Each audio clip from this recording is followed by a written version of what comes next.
Hello and welcome. Today we are exploring how endurance athletes can combat the negative effects of heat.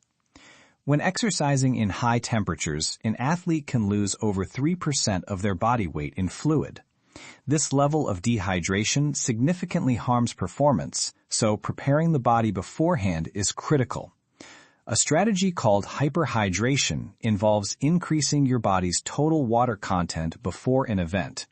Simply drinking large amounts of water is not effective because your kidneys quickly flush out the excess. To successfully hyperhydrate, you must consume water with substances that help your cells retain the extra fluid for longer periods. One proven method uses creatine. Taking 10 grams of creatine twice a day for a full week can increase your body's water reserves by 400 to 800 grams. For best results, consume your creatine with carbohydrates because this helps your body absorb 1.5 times more of the compound. Another effective strategy involves using glycerol. About 4 hours before you begin exercising, you should consume 1 to 1.5 grams of glycerol for every kilogram of your body weight.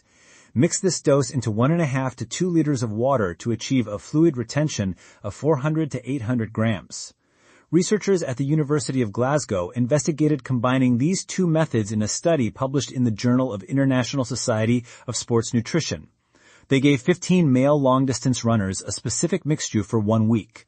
The daily plan included 2 doses of 10 grams of creatine, 1 gram of glycerol per kilogram of body weight, and 75 grams of a glucose polymer. After the 7-day loading period, the athletes gained an average of 0.85 kilograms. This weight gain was almost entirely due to increased water retention in their bodies. This confirmed that the combination strategy was successful at inducing a state of hyperhydration before any exercise began. The study then tested the athletes on stationary bikes at a moderate intensity. First, they cycled for 30 minutes in a cool room at 10 degrees Celsius.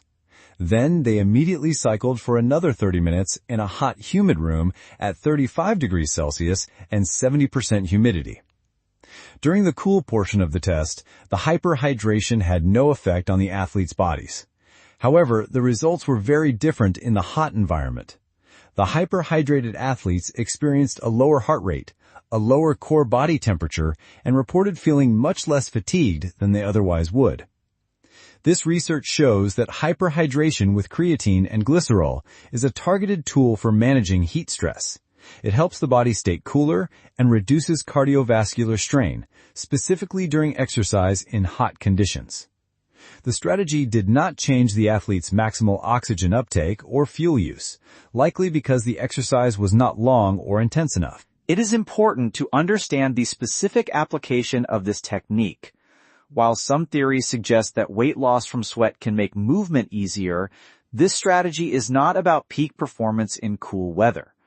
Its direct benefit is reducing the physiological stress of heat, helping you maintain a steadier effort and feel better when temperatures rise.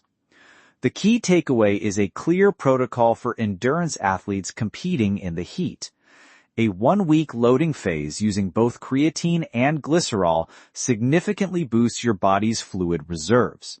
This preparation directly leads to a lower heart rate and body temperature during intense exercise in hot environments. Thank you for watching. I will see you next time.